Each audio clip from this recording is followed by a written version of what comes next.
When I first noticed the changes in my wife's behavior, I brushed them off as stress from work or just mood swings. She was dressing better, staying out later, and constantly glued to her phone. But deep down, I knew something was wrong. One evening, she left her phone unattended on the couch, and a message popped up. My heart stopped. It was from a man, not just any man, someone wealthy, well-connected, and very much married. I felt my world crumble in that moment. The woman I trusted with everything was betraying me, and worse, she was doing it with someone who had just as much to lose.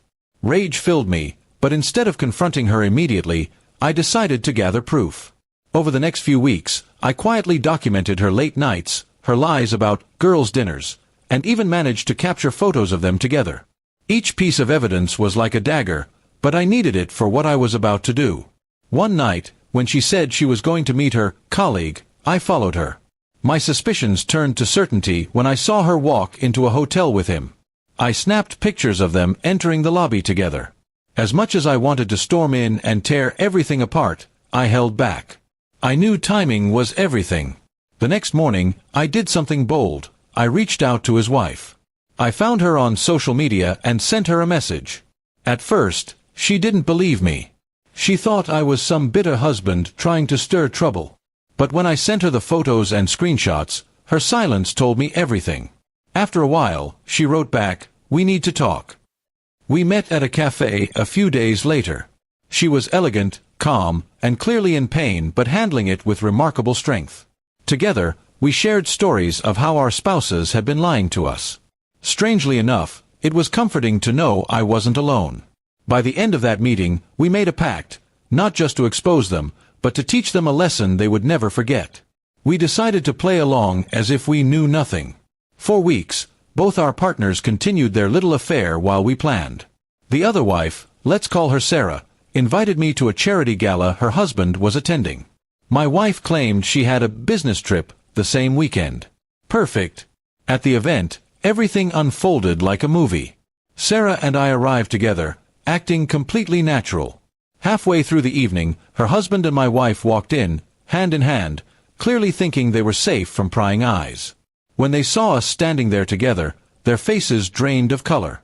The silence that fell around them was deafening. Guests started whispering, and phones were discreetly lifted to record. Sarah raised her glass and calmly said, "To loyalty, something neither of you seem to understand." The entire room erupted in murmurs as my wife stammered, trying to come up with excuses. I pulled out my phone and showed the gathered guests some of the very photos I had collected. "This," I said loudly, "is what they've been doing behind their families' backs." The humiliation was complete. They were caught not only by us, but by everyone who mattered in their social circle. My wife begged me to step outside, but I refused. I told her in front of everyone that our marriage was over. Sarah, with equal poise, announced she would be filing for divorce the very next day.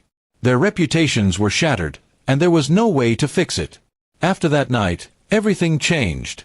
My wife tried to plead for forgiveness, claiming it was just a mistake, but I had seen enough. I packed her belongings and told her to leave. Sarah did the same with her husband. What they thought was a secret romance turned into their public downfall. Ironically, Sarah and I remained in touch. Our shared pain became a strange bond. We didn't rush into anything, but we supported each other through the divorce process. Every time I thought about what had happened, I realized karma had found its way. My wife lost everything, her comfort, her reputation, and even the wealthy man who quickly abandoned her once the scandal spread. As for me, I regained my dignity by not lowering myself to rage but by exposing the truth strategically. Looking back, I don't regret the way it unfolded. They thought they were untouchable, but in the end, their arrogance destroyed them. And the sweetest part? They never saw it coming. Now, whenever I think about betrayal, I don't just see pain. I see the power of standing tall, of fighting back with patience and intelligence. My wife cheated with a rich married man, but his wife and I made sure they paid the price together.